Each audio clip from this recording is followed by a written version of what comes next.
Ashama yooyyaa daawwattoota keenya jaallatamoo fi kabajamoo odoo kallattiin yookaan ammoo suduudhaan isin wajjin haasawaa jirru tamsaasii keenya ka suduuda addaan citee waan jiruuf kun amma deebinee dhufne jirra. Feesbuukii fi yuutuubii waan jiru sirreessine sagantaa isin biraan gahuutu jirru murtoo gamtaa Awurooppaa irra haasawuu deemna. Warri sagantaa kan daawwachuu fi asittuu argamtanii galatooma isiniin jecha namni biraa ammoo akka hordofuu barbaadan qoqoodaa faffacaasaa waliin gaa isiniin jenna.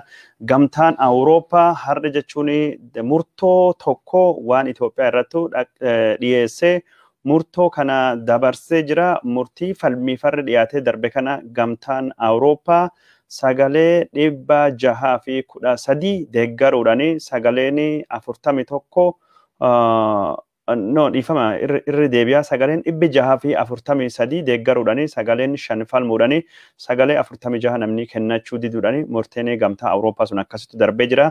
Murtuu sadiitu dhiyaate tokko Aljeeriyaa, tokko Itoophiyaa, tokko Belaruusii gubbaraa dogongoraanii ka lafa biraa dubbise ka Itoophiyaa sagalee 643 deeggarame sagaleen 5 falmee sagaleen 46 ammoo calleessaa filatanii gamtaan Awurooppaa Itoophiyaa ilaalchisuun murtiin inni dabarse kunin maali gamtaan Awurooppaa waan inni jedhee kaardhaa dhiyaate kunin maali waan jedhu irra deemnee isinii haasahuu yookaan ammoo odeeffannoo dabalataa isinii kennuu dandeenya. Gamtaan Awurooppaa marii har'i jechuun paarlaamaa isaa keessattuu geggeeffameen mormii guddaattuu godhame. Abiy Ahmed abbaa irreeti. Abiy Ahmed hawaasa addunyaa dhaga'uu date. Abiy Ahmed ummata waraana Tigraay irratti banee ummati dhumachaa jira. Ummati buqqaa jira. Gaafii Afrikaa nagaa dhabaa jira. Nageenyi addunyaa boorawaa jira. Karaa dippiloomaasiitiin hojjetamuu hin dandeenye Abiy Ahmed badhaasa Noobeelii ka argatellee deebisuu qaba jedhee warra dubbattu jira. Abiy Ahmed waraan kana tattamaan dhaabe rakkoo siyaasatii fi malli falli karaa siyaasaatiin argamuu qabu malee karaa waraanaatiin karaa siyaasaatiin yoo jennu ammooyyuu gaaddisa heera Itoophiyaa jalatti akka tahuu qabullee dubbatamee jira. Hidhamtoota siyaasatii fi warra jechuun Oromoo ka hidhamellee hunda dabalatanii gad dhiisanii mariin hunda hammataa fi hunda hirmaachisaa tahee karakkoolee Itoophiyaa furuu irratti xiyyeeffatu sadarkaa biyyaalessattu godhamuun barbaachisa jechuudhaan gamtaan Awurooppaa akkasitti murtii dabarsa jira. Mormiin akka malee mormii cimaati. Mormii guddaadhaan miira hedduutu keessatti mul'ata jira. Mormii har'aa gamtaa Awurooppaa keessatti mul'atu akka dhimma biyya fagoo waan dubbatamu hin taane akka dhimma jechuun Awurooppaa dubbatamu ka fakkaatu sagalee guddaan deeggarame. Sagalee 643 miseensi paarlaamaa gamtaa Awurooppaa sagalee guddaa gas ga'uun deeggare sagalee 5 qofattu mormii waan dhiyaate kana morme 46 qofa ka sagalee dhoowwate gamtaan Awurooppaa murtii dabarsee jira. Gamtaan Awurooppaa jechuun paarlaamaa gamtaa Awurooppaati ka dabarse kun hojii seera baastuudha. Seera raawwachiistuun ammoo koomishiniin gamtaa Awurooppaa innis gabaasa bira dhiyeessee jira. Koomishiniin kun inni gabaasa inni dhiyeesse gabaasa akka malee bal'aa tokko koomishiniin bakka lamattu dhiyeesse gamtaa Awurooppaa irrattu gamtaa Awurooppaatti koomishinni itti gaafatamiinsa to'annoo balaa kataate Yaanez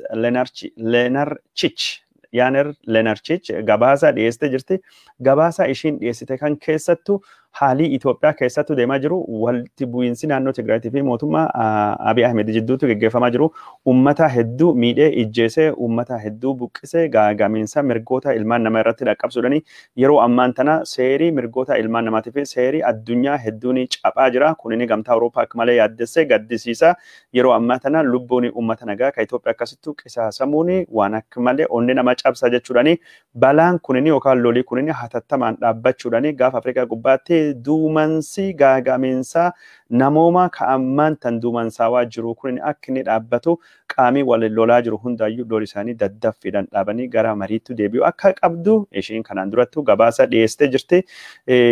Warri jechuun gamtaa Awurooppaa maallaqa gargaarsaa baqattoota kanaaf miliyoonii 4 akka ramadamee dubbatamee karaa adda addaatiin dippiloomaasii hojjetamaa turee fi akkasumas warra adda addaa ka wajjin hojjechaa jiranii mootummoota gamtoomanii dhaabbata mootummoota gamtoomanitti warra mirgoota ilmaan namaa irratti hojjetamaa jiranii koomishinii mirgoota ilmaan namaa jechuun akkasumas mana murtii gamtaa Awurooppaa olaanaa kan mirgoota ilmaan namaatii fi dhaabbilee miti mootummaa hin ta'in hedduu wajjin akka hojjechaa jiranii dubbatanii jiranii bakka bu'aan gamtaa Awurooppaa guddaa lammaffaa ka tahe Joseph Borrell namni jedhamu muummicha ministeera Itoophiyaa itti aanaa akka ta'ee fi ministeera haajaa alaa Itoophiyaa Dammaqee Mokkonin wajjin dubbachuudhaani waraanii kunini seera guutuu addunyaatiif keessattuu seera guutuu addunyaa ka waraanaatiif kabaja mirgoota ilmaan namallee cabsaa akka jiruu fi wanni kun gamtaa Awurooppaa akka inni yaaddessaa jiru uummatni nagaa akka inni miidhaa jiruu fi uummatni nagayaatii fi of eeggannoon akka inni godhamu yeroo ammaan tana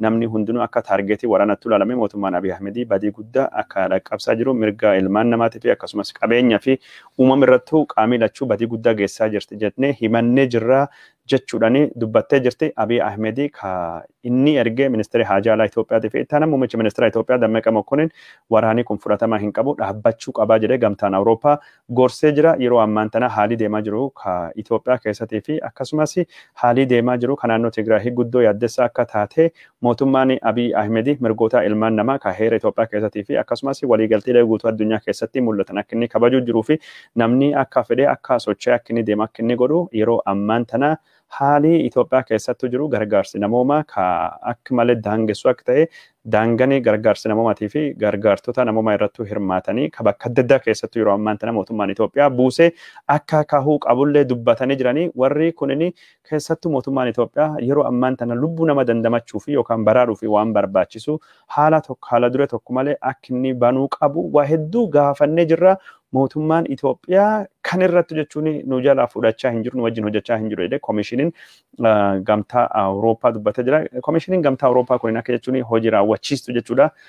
Seera raawwachiistu jechuudha. Paarlaamaan ammoo seera baastuudha. Ammaan tana seera baawustuu fi seera raawwachiistuun afaan tokko ta'anii ejjennoo gosa kana cima mootummaa Itoophiyaa irrattuu qabatanii jiran. Ejjennoo gosa kana cima mootummaa Abiy Ahmedii irrattuu qabatanii jiran jechuudha. Kunini kabaja mirgoota ilmaan namaatii fi akkasumas dimokiraasii fi seera addunyaa kabajsiisuu fi gamtaan Awurooppaa sagalee tokkoon akkasittuu dubbachuun mootummaa Abiy Ahmedii guddoo naasisee jira. Har'i jechuun mariin gamtaa Awurooppaa keessatti godhame marii akka malee cimaa ture mootummaan Itoophiyaa karaa koomishinii isaa gamtaa Awurooppaatiin akkasumas karaa jechuun paarlaamaa gamtaa Awurooppaatiin waraana naannoo Tigraay wajjin geessaa jiru kana akka dhaabuu qabu dhimmi kun dhimma hawaasa addunyaa ilaallatu.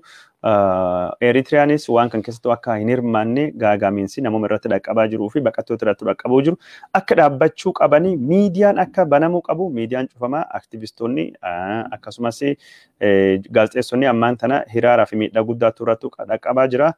Rakkoo siyaasatii fi marii siyaasaa rakkoo siyaasatii fi falmii siyaasatiin akka hiikkachuu qabdu gaaddisa heera Itoophiyaa jalatti yeroo ammaan tana walitti bu'iinsi gosa kamiyyuu akka inni dhaabbachuu qabu gamtaa Afrikaa wajjin mootummaan Itoophiyaa akka hojjechuu qabnu gaafannee jirra jechuudhaani koomishiniin gamtaa Awurooppaa dubbatee jira. Paarlaamaa gamtaa Awurooppaa keessattuu wanni har'a dhiyaate qaama waan kanaati jechuudha.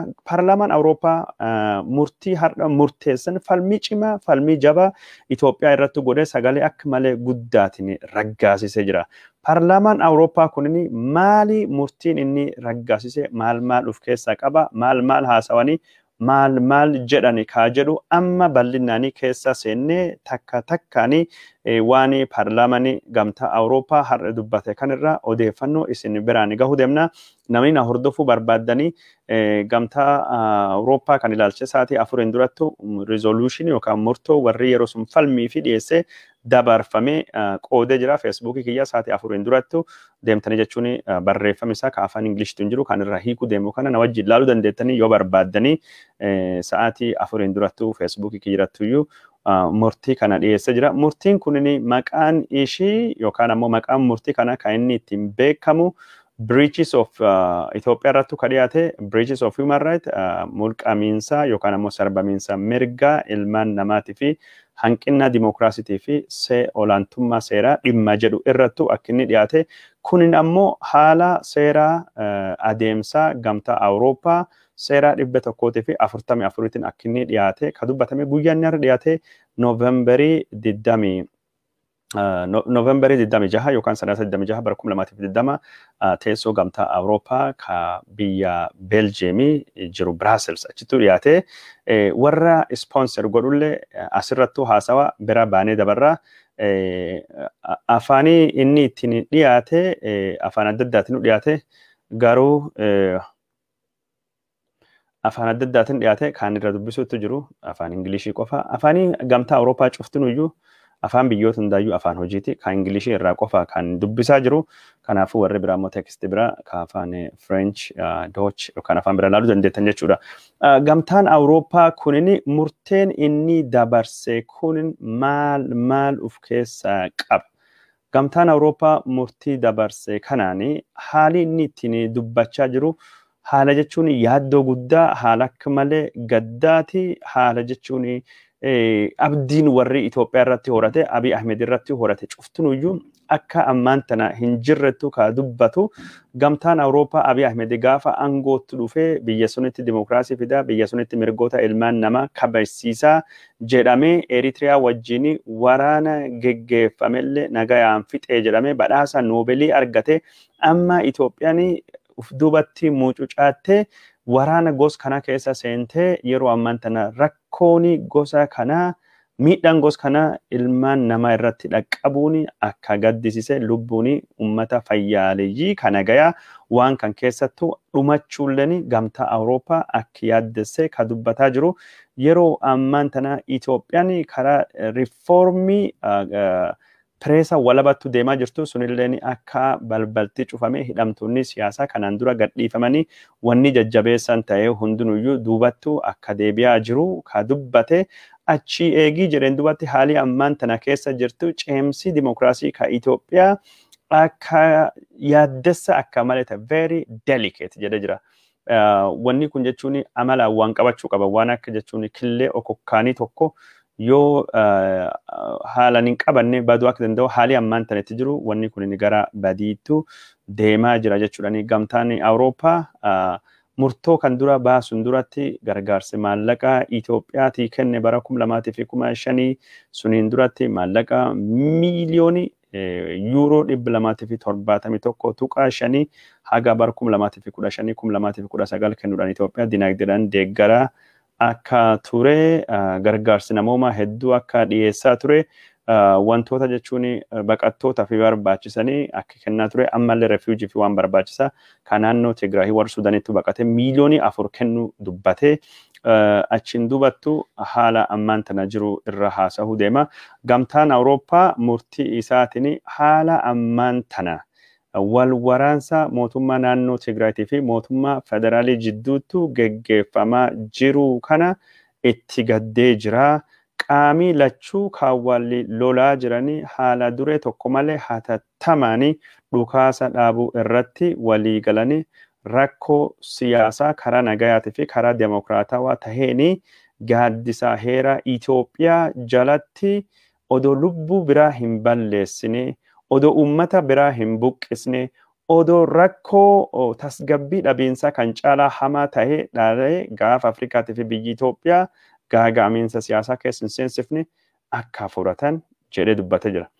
Kanalleen durattu jecha cimaa taheen mootummaan federaalitii fi mootummaan federaalii waan rakkoo kana hammeessuu danda'a waraan amma deemaa jiru hammeessuu danda'a irra akka inni of qusachuu qabu.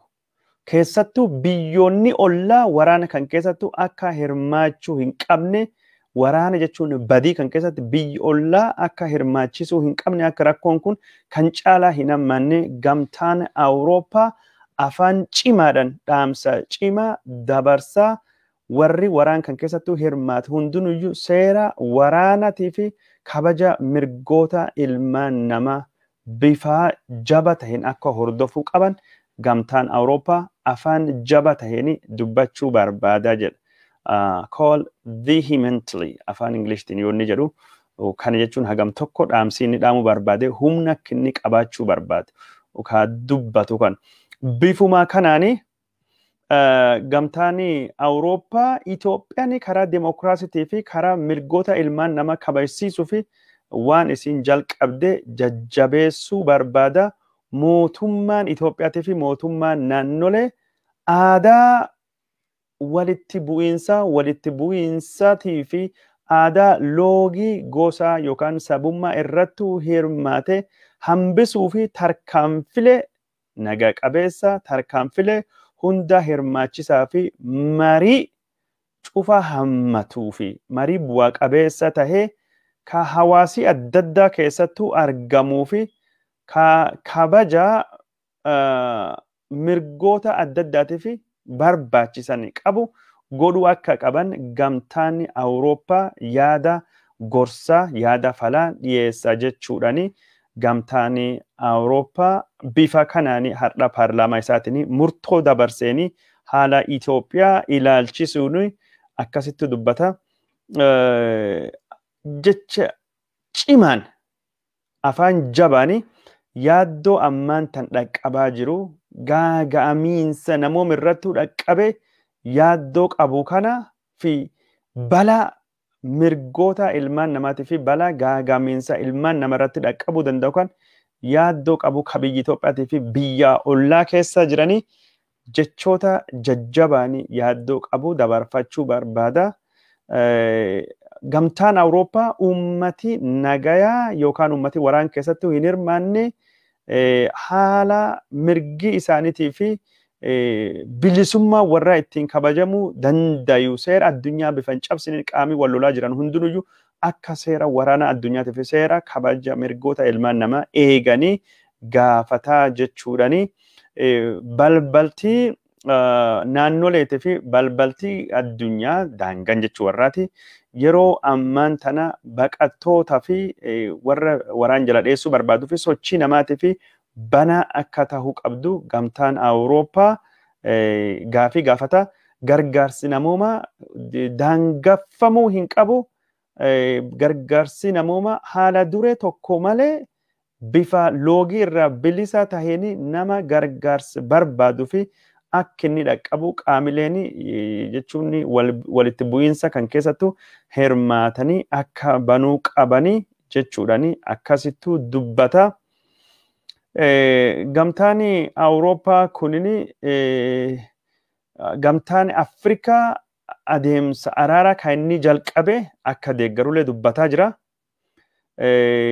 Tasgabbiin Itoophiyaa tasgabbii gaafa Afrikaatii fi barbaachisaadha. Tasgabbiin Itoophiyaa tasgabbii gaafa Afrikaa barbaachisaa waan ta'eef gamtaan Awurooppaa haalii ammaan tane kan Itoophiyaa keessa jiru haala jechuun Suudaan keessa jiru haala Eritiriyaa keessa jiru Soomaaliyaa keessa jiru miidhaa akka inni qabaachuu danda'u sodaa qabu ibsatee jira.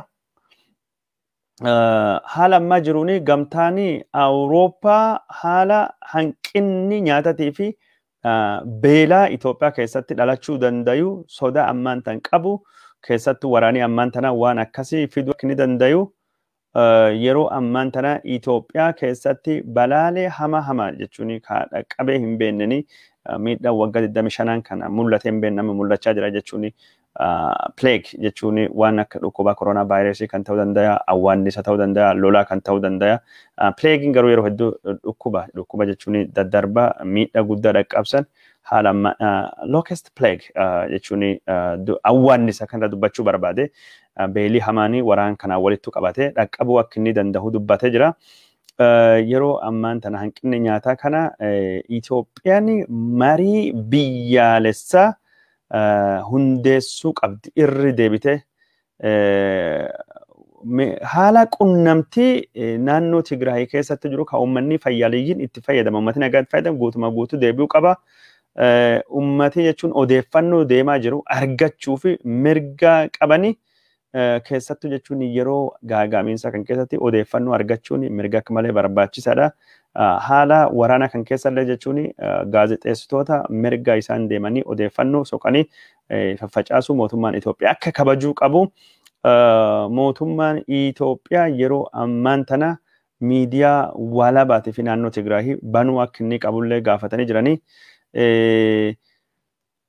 Uummata nagayaatii fi keessattuu uummata amantii fi saba ilaalchisee ejjecha yeroo ammaan tana geggeeffamaa jiru jedhamu keessatti qaamii walaba akka inni qoratu mootummaan Itoophiyaa akka inni hayyamu gamtaan Awurooppaa gaafatee jira. Keessattuu ajjecha bara 2018 asi ka dhiyoo kan naannoo Tigraay keessattuu dhalate jedhamu kanallee dabalatee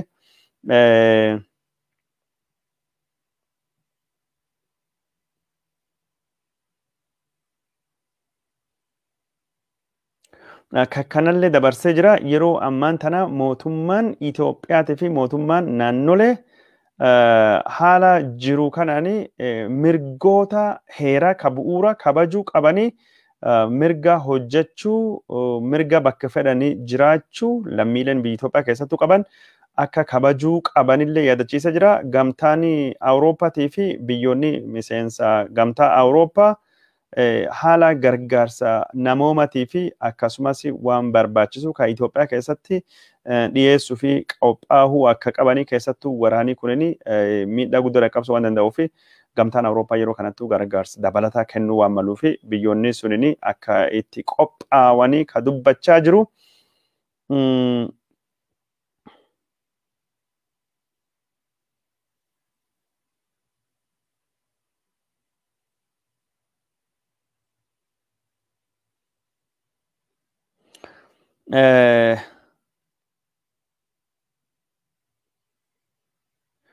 Gamtaan Awurooppaa murtii kana dabarsee jira. Murtii dabarsee kana gara jechuun pirezidaantii bakka bu'aa gamtaa Awurooppaa ka hariiroo biyya alaatii fi akkasumas itti gaafatama tasgabbii imaammata tasgabbiitii fi caffee imaammata tasgabbii gara caffee gamtaa Awurooppaa gara koomishinii gamtaa Awurooppaa akkasumas gara dhaabbilee adda addaatii fi miseensota gamtaa Awurooppaati waan qaamii ilaaluu fi dabarsee jira jechuudhaani gamtaan Awurooppaa murtii gosa kana dabarsee jira. Kunini murtii gamtaan Awurooppaa dabarsee haalii gamtaan Awurooppaa murtii dabarsu marii hunda hammachiisaa tahetu barbaachisaa ka jedhe dubbatame jira. Garuu dhimma hidhamtoota siyaasaa Oromootii fi akkasumas marii warra hirmaachise wanni inni dubbate hin jiru. Dippiloomaasiin Oromoo karaa kanaan laafinsa akka inni qabu ka dubbatamu garuu walumaa galatti rakkoon Itoophiyaa keessa jirtu guddoo yaaddessa. Rakkoon Itoophiyaa keessa jirtu rakkoo akka malee jabaa cimaati. Gamtaan Awurooppaa karaa paarlaamaa isaatiin, karaa koomishinii isaatiin, karaa kaawunsilii isaatiin, karaa hundaanuu irratti hojjechuutu akka inni jiru ka mul'atu, ka inni mul'isu. Daawwattoota keenya jaallatamoo fi kabajamoo kunini mootummaa Abiyyiitii fi dippiloomaasii isaatii fi kufaatii guddaadha. Koomishinii waan dhiyeessee fi gamtaan Awurooppaa paarlaamaan isaa waan dhiyeessee argitanii dhageettanii jirtanii Oromoo fi sabaa fi sablammii biyya Itoophiyaa keessa jirtuu fi kun waan gaarii tokko karaa dippiloomaasiitiin mootummaan kunini akkasittuu fudhatama dhabaa deemuun mootummaan kun dhimmi isaa gamtaa Awurooppaa paarlaamaa keessattuu ka'ee dubbatamuun dhimmi mootummaa Abiy Ahmedii bakka caffee nageenya mootummoota gamtoomanitti dhufee dubbatamuun mootummaa waggaa tokkoon duratti badhaasa Noobeelii nageenya addunyaa argatee fi kun inni kufaatii dippiloomaasii akka malee guddaatidha. Garuu Oromoo fi taanan gamtaan Awurooppaa waan kan dabarsullee dhimma hidhamtoota siyaasatii fi akkasumas dhimma jechuun gaagamiinsa namooma ka Oromiyaa keessatti dhalachaa jiru komaandi poostii kakkanaa fi warra pireesii ka Oromiyaa keessatti hidhame miidiyaa akka OMN ka cufame waan kana akka gaarii gamtaan Awurooppaa cimsee hin hojjenne karaa kanaan dippiloomaasiin Oromoo akka inni rakkoo qabu akka inni hanqinni qabu haa ta'uuti malee walumaa galattu wanni darbee kunini hubannoo siyaasaa Itoophiyaa ka warri qabu dabalee jira. Yaaddoo warri qabu dabalee jira. Kunin maali kun akka injifannootti lakkaachuu danda'a Oromoon garuu injifannoo wanni kunin ka ta'u gamtaan Awurooppaa hagas jedhee dubbatee jira. Nu Oromoon maal godhaa jirra maal godhuu dandeenya ka jedhu uf gaafachuu qabna. Gamtaan Awurooppaa murtii kan dabarsee jira. Oromoon Awurooppaa jirtu Biraasels ka jirtu Oromoon jechuun Jarmen jirtu hiriira bayanii gamtaan Awurooppaa dhimma Oromootii fi xiyyeeffannoo dabalataa akka inni kennu dhimma hidhamtoota siyaasaa Oromootii xiyyeeffannoo dabalataa akka inni kennu gamtaan Awurooppaa akka inni jechuun hidhamtoota siyaasaa Oromootii fi koomaandi poostii Oromiyaa keessattuu deemaa jiru. Amma gamtaan Awurooppaa wajjin waan naannoo Tigraahii irratti waan xiyyeeffate fakkaata. Wanni inni irratti xiyyeeffate waraan naannoo Tigraahii kana mariilleen kan irratti xiyyeeffate kana ala jechuun rakkoon Itoophiyaa walxaxxuudha. Rakkoon Itoophiyaa balloodha. Rakkoon Itoophiyaa rakkoo bu'uuraa jechuun biyya sanii haali isin itti deemaa jirtu kana gamtaa Awurooppaa kana amansiisuu fi Oromoon hiriira gurguddoo Awurooppaa keessatti godhuu qabaa jedhee yaada. Biraaselsitti godhuu qabaa jedhee yaada. Jarmanitti godhuu qabaa jedhee yaada. Firaansitti godhuu qabaa jedhee yaada. Biyya gamtaa Awurooppaa gurguddoo keessatti mormiin kun inni ta'uu qabdi. Gamtaan Awurooppaa hagas dhufee jira. Nu maal godhuu qabnaa waan jedhu jechuun hawaasi Oromoo ka biyya Awurooppaa jiru wal gaafachuu qaba. kan irratti jechuun wa hojjetamu wa ta'uu danda'uu qaba yoo akkas hin taane wanni amma deemaa jiru kunini wanni godhamaa jiru kunini bu'aa qabeessa ta'uun deemu dippiloomaasiin kunini gufuu hedduutti qunnamuu danda'a gamtaa Awurooppaa bifa kanaan jechuun yaada amma isaan dhiyeessan kana deeggaruu qaba yookaan Oromoon ammoo sagalee isaa irra caala dhageessifachuu qaba. Oromoon jechuun gamtaa Awurooppaa deeggaree yaada isaa kanallee deeggaree waan hanqinni qaba jedhu kallee karaa dippiloomaasii karaa hiriira bahuutiin waldaaleen hawaasa Oromoo gamtaa biyyoota gamtaa Awurooppaa keessa jiran xalayaa barreessuudhaanii petiishinii adda addaa walitti qabuudhaanii waan amma deemaa jiru ajjecha aktivistoota Oromoo komaandi poostii deemaa jiru manidhaa keessa baasanii nama isaanii ijjeessaa jiran maatii jechuun dhimmi yaayyaa bashiran fakkeenyaa fi koomishinii mirgoota Awurooppaatii fi gamtaa Awurooppaa waan deemuu qabu warra mirgoota ilmaan namaa dubbatanii jiraata gamtaa Awurooppaa mirga dubbachuu isaa waan itti fayyadameef dubbatee mootummaa waan balaaleffatee fi obboleessi isaa ka siyaasa keessa hin jirre ijjeefamee jira. Kun hundinuu waan gamtaa Awurooppaa keessattuu himame gamtaan Awurooppaa hubatu qabudha. Wanni amma ta'aa jiru warri gamtaa Awurooppaa keessa jiraachaa jiran aktivistii Oromoo hayyoota Oromoo obboleeyyan isaanii maatiin isaanii miidhamaa jirti dubbii warraatiif gochi warraatiif mirga bilisummaa warra waan warri itti fayyadameef. Kanaaf wanni kunini cimee jabaatee hojjechuu danda'u qaba. Oromoon biyya laka Ameerikaa jirulleen mormii isaa jabeessee cimsee itti fufuu qaba. Itoophiyaan gara badii hamaa deemaa jirti. Gara balaa deemaa jirti. Har'i jechuun naannoo jijjiga naannoo Somaalii keessatti miseensota Tigreetii fi Amaaraa jidduutti walitti bu'iinsi dhalate namni 11 jijjiga keessatti ijjeefame. Warri Somaalii ammaan tana jechuun haalii nu keessa jirru yaaddessaadha. Qawwee hiikkachiisuu qawwee wal hiikkachiisuu keessatti kun Tigraay fi warri dhalattoota Tigreetii fi dhalattoonni Amaaraa warra rukutaa jiranii. Sun keessatti waan tan wallaallee jirra. Haalii ammaan tan Somaaliin keessa jirtu haala yaaddessaadha. Waa tokko dubbachuu hin dandeenyu gaafa abdii ilee dubbanne xiqqoo tokkollee balaaleffanna ammaan tan gaafa Mustafa Umar waa takka dubbachuun hin jiru. Mustafa Umar abdii ilee caalbata tahee jira. Nu sodaa hedduutu nu seenee jira. Somaaliin garuu yoo Abiy Ahmed achi mootee gaddeebi'u baduu deemnaa jedhanii warri gari sagalee aktivistoota sagalee mootummaa keessa nami jiru Mustafaaf Abiyyi nami balaaleffachuu hin danda'u. Mustafaaf Abiyyi waaqaa gadittu waaquma taanii jiran lafirratti wanni tokkolleen hin jiru. Sodaannee jirra waan kan akkasittuu gabaasa nu jechuu warri Abiyyi wajjin jiru Mustafa wajjin jiru iyyuu afaan kenna nu luugamanii jiranii sodaa hamaatti nutti jira jechaa dubbachaa jiran. Oromoon biyya alaa jirru yaada jechuun hiriira bahuu kana irrattu maal jettanii yaada kan deeggartanii murtii gamtaan Awurooppaa dabarsee jira. Koomishiniin gamtaa Awurooppaa dabarsee jira. Mootummaan Ingiliizaa waan dabarsee dhageettanii jiranii Ameerikaatti darbaa jira. Mootummoonni gamtoomanii caffeen nageenya dhimma Itoophiyaa haasawaa jira. Ammaan tan hiriira warra Tigraay qofattu bayaa jira. Dhimmi Jawaar Mohammad isin yaaddessu Oromoo. Dhimmi Baqqalaa Garbaa isin yaaddessu Jawaar Mohammad hidhamee mana murtii deemuu sodaattee jirti. Dhaamtoonni siyaasaa Oromoo mana hidhaa keessallee itti du'aa sodaachaa jirti. Achii gabbaanii mana murtii keessallee sagalee dhageessifatanii akka kalee falmuun hafee jira. Okay, mana hidhaa keessa nama guuranii halkaniin nama ijjeessaa jiran. Waan ta'aa jirtan dhageettan. Har'i nam sadii ijjeessan. Wallagga lixatti nama tokko ijjeessan dhiyoo mana hidhaatti fuudhanii Shawaa Kaabaa keessatti hidhaan akkasumatti hammaatee jira. Ijoollee xixiqqoo harma haadhaa hootuu yoo maatii dhaban hidhaa jiran ajjeetu waan ta'aa jira dhagayaa jirtan. Ajjeechaan bakka hundattuu jabaatee hammaatee jira. Amma namni biyya lallee dubbatullee maatiin isaa jechuun rakkoorra jira. Akka obboleessi Yaayyaa Bashir waan godhan dhagaa jirtan. Oromoon biyya ala garuu hiriirattuu amantanii hiriira bahuu qabnu moo qeerroon mormii godha eegedhani gurra jechuun banattanii miidiyaa dhageeffatanii qeerroon hiriira dhaabedha maaliif dhaabaa qofa qeerroon isinuu bahan jirtan hiriira amma oduu abdii kutachuu harka marachuu dhiisa. Oromoon jechuun amma wanni deemaa jiru kun waan akka malee yaaddessaatidha. Wanni deemaa jiru yaaddessaa. Biltsiginnaan lamaan walitti ka'uu deemte. Walitti ka'uu deemte biltsiginnaan Oromootiif Amaaraa wal balleessuu deemte. Abiyyiillee jechuun gaafa konkolachuun isaan oolu. Abiyyi nam salphise kun gaafinni salphatutti dhiyoodha.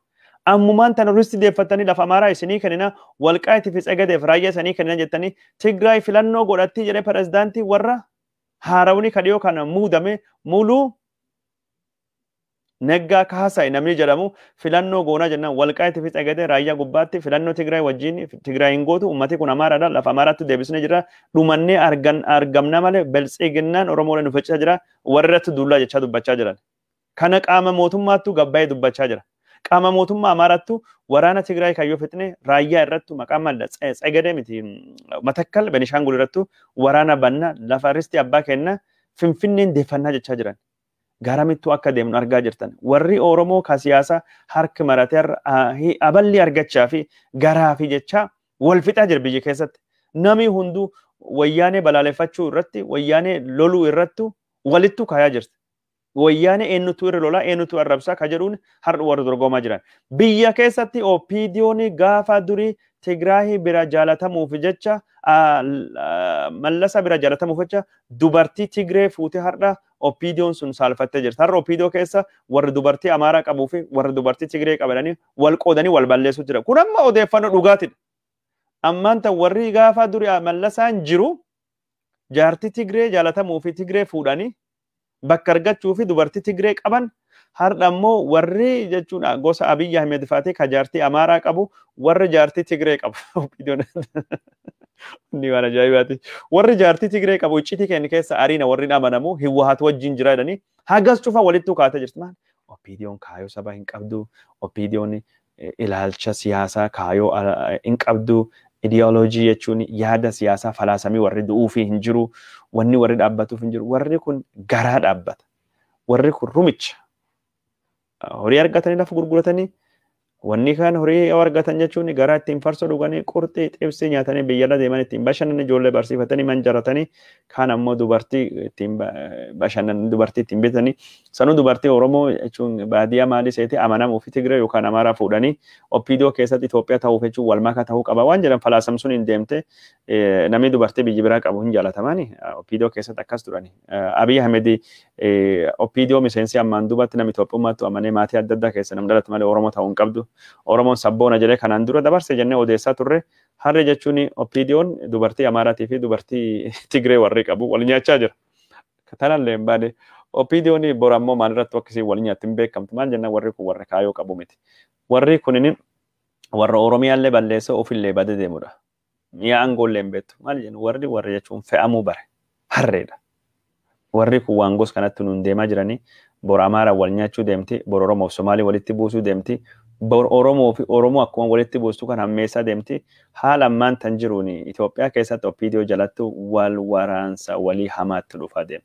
Biyyiti sun gara wal waraansa duguugga sanyii hamaatti deemu jirtu. Oromoon qophaa'aa hin jiru. Nu Oromoon biyya alaa sagalee Oromoo dhageessuu dandeenyu akkam xiqqaati. Guyyaa wanni haasawaa maalidha? Miidiyaa OPDO irratti waan haasawaa jiran argaa jirtan. Odeeffannoo gosa kijibaa waan nu haasofnu kana garagalchanii warra Itoophiyaan miidiyaa hin qabdurani. An jechuun yeroo garii miidiyaan addunyaa kan waan odeessaa oolu halkan 24/7 ammaan tan. Reuters mee waan ni barreessu laala. Reuters guyyaatti akkam xiqqaate oduu 3-4 Itoophiyaa irratti barreessa.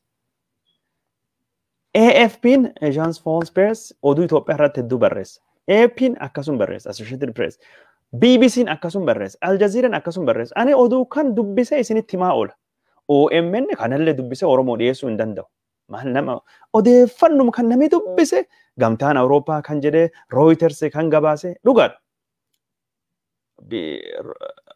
Dhugaadha jechuun OMN hanqinni qaba. Riippoortarii naannoo Tigraay Suudaan keessa waan Itoophiyaa kan hin qaban. Garuu oduma kanallee dhiyeessanii hiikanii dhiyeessuu hin danda'ani. Har'i jechuun maal akka ta'an beektanii waan hin argaa jiru.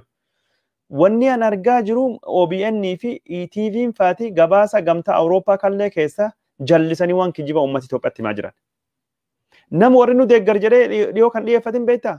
Wayyaaneen baduu qabdii jedhee ambaasaadder Hermaan Koheen dubbatee jedhama. Hermaan Koheen rakkoon Itoophiyaa sirna nafxanyaati. Abiy Ahmed dhukkuba Minilik jedhamtu qaba. Ekera Minilikiitiin biyyi bulchuu qaba. Federeeshiniin biyya kana diigamuu hin qabdu jedhee halkanii guyyaa dubbate. Maddii rakkoo Itoophiyaa wayyaanidha. Waraana mootummaan Itoophiyaa wayyaana irratti banee Hermaan Koheen deeggaraa jedhee odeeffa. Waan ajaa'ibaati. Waan ajaa'ibaati. Gamtaan Awurooppaa tarkaanfii mootummaan Itoophiyaa olaantummaa seeraa kabachiisuu fi gaggeessaa jiru deeggare. Gamtaan Awurooppaa waan jedhu kana kan dubbate. Jechuun Yaanez Lenarchich faati waan ishin jette Joseph Borrell fa waan isaan jedhan waan paarlaamaan jedhe kana waan haasamaa ture miidiyaa Reuters gubbaa fa waan deemaa jiru. Mootummaan Ameerikaa waraana kanaanii Abiyyi bira dhaabbatu ibsee fedhe televezyiinii Itoophiyaa odeeffannoo kijibaa dhiyeessaa jira. Miidiyaan Oromoo kanallee waanuma gamtaan Awurooppaa dabarsaa jiru, waanuma jechuun Reuters dabarsu, waanuma AP'n dabarsu, AFP'n dabarsu, Anadolu'n dabarsu. Amma kan waan nama ajaa'ibu maddii oduu Chaayinaa Shiinhuwaalleen waan addaa gabaasaa jira. Xiyyeeffannaa rakkoo Itoophiyaa kenne Chaayinaan kijibuu dhiistee jirti. Maddii Araba faati dhiise hafarsuu fedhanii. Kanallee dabarsaa hin jirru miidiyaan Itoophiyaa akka malee odeeffannoo kijibaa dhiyeessaa jira. Yeroo ammaan tana OBN faatii wanni isaan itti jiran kana. Aktivistoota takkaa lamaan jirtu kabitaman jechuun mootummaa Itoophiyaa deeggaran jiranii waan akkasii dhiyeessaa jira. Intal takka afaan fokkoo ishiin dubbattu namni dubbachuu hin dandeenye intala arraba ka durii beektaa dooktorii Hangaasaa jedhanii dhiyeessanii miti. Ka ammaan tana fafa OBN itti jiru namni dubbachuu hin danda'u. Fafa OBN itti jiru waan isaan Oromoo ittiin kijibaa jiran. Waan isaan addunyaa ittiin sobaa jiran. Waan ETV naasoo. ETV'n dhiise. Oromoo namaa mitiyyuu. Oromoon bara gaalla jedhamullee waan ammaan tan ETV'n jedhaanii jiru kan ittiin hin jedhamu. Bara Oromoon gaalla turte jedhamee akkasitti haasamu. Bara sullee keessatti oduun farra Oromoo gos kana dhiyaatee hin beeku. Kana ilma abbaa gadaattu Oromoo godhe. Har'i jechuun Biraanuu Neggaa Oromoo miidiyaa Oromoo irrattuu bahee waan dubbatu argaa jirtan. Argaa jirtan waan miidiyaa Itoophiyaa irrattuu bahee Oromoo arrabsu. Warri aktivistoota Amaaraa jedhamanii dhiyaatan. Waan wanniin fatee Oromoo arrabsu dhagaa jirtan miidiyaa Itoophiyaa gubbaatti. Tayyee Boggaalee fa'aa har'a.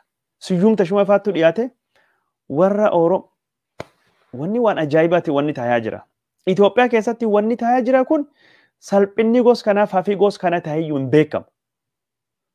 Minilik nam ijjeesaa malee arraba gos kana miidiyaan qabaate arraba lafee Oromoo cabsa. Qismi Oromoo cabsa. Arraba lafee darbee dhukattu nam dhagama. Oromoon takka akkas arrabsamee hin beeku.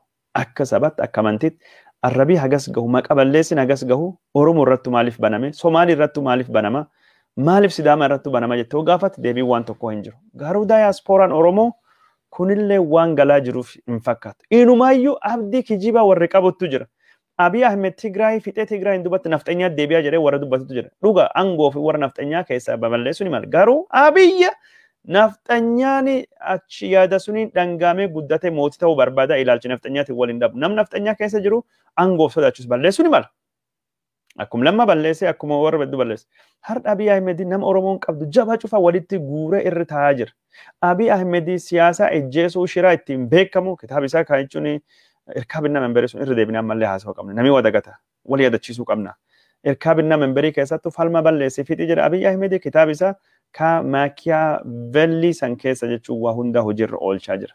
Garuu Oromoon biyya alaa jiru ammallee taanan harkaan maratee taa'aa jira.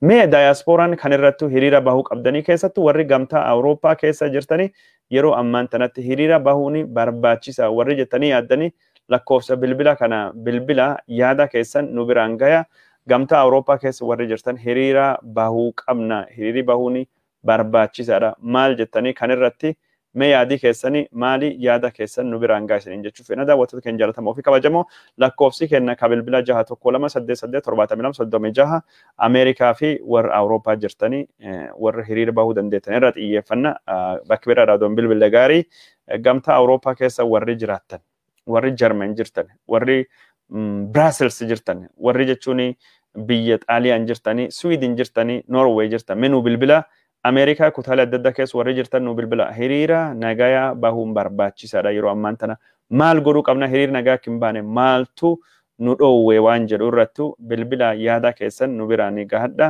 akka lakkoofsa achirratti barreessa jira mee lakkoofsi bilbila banaa godhee jira mee deemee akkaawuntii kiyyaa laaluu barbaada voice bilbila meesanii jechuun yoo sagaleen keessan dhufaa jiru beekuu danda'a.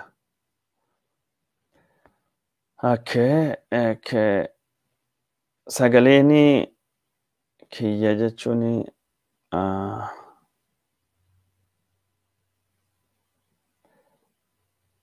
mee nami bilbiltanii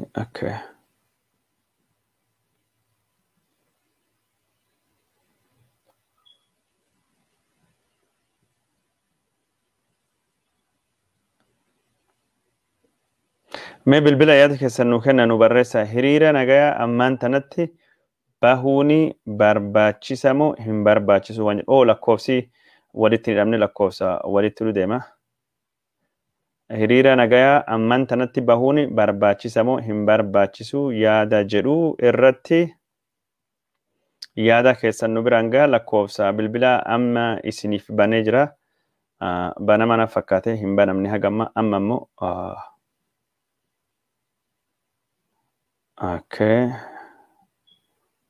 maal tahaa jira wanni kun?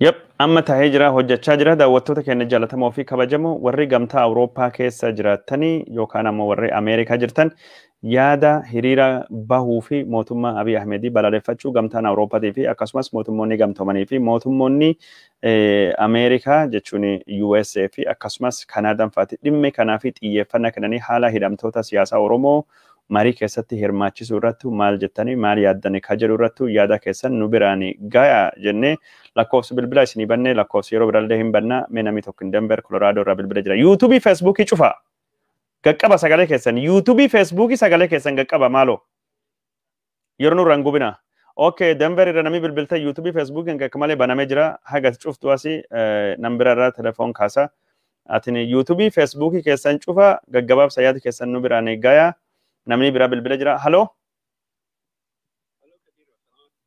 Waalaikum salam esra bilbilte Kadiro asma bilbila minisota ma bilbila ayye daqiiqa takkaan waajjechuu fedha Oromoon hiriira dhaabee jira keessattuu magaalaan lakkuu magaalaan arkitee leencota garaagaraa nama akka jawaarfaa dhalchuudhaan beekamtu laaffattee jirti waan kana dhiiftee qorri homaa nu godhu jaakeeta godhannee gabbaana uffata akka gaariitti uffannee gabbaana hiriira godhuu qabna this is the only chance we have addunyaan ammaan kana Oromoo laaluuf jirti Oromoon tun qabdii nam booda gaffiddu gulana nama gaffiddee argitee represent nu godha jetteetiin jiddu gala biyya kanaatirra kaattu qabdii jedhanii nu eegan arda ammoo bikka san ga'uudhaaf arda saatii amma jiru kanarraa eegallee hiriira bahanee laali wayyaaneen achi TPLF waan kana qabu nuuf carraa guddaa Oromoon carraa kana lafa buusuu qabu Oromoon carraa kana fayyadamee waan kana rabbi nu buuse jedha uummata kana fuula keessa ol deebisuun waan rabbi irraa nu dhufee jedhaan maaliif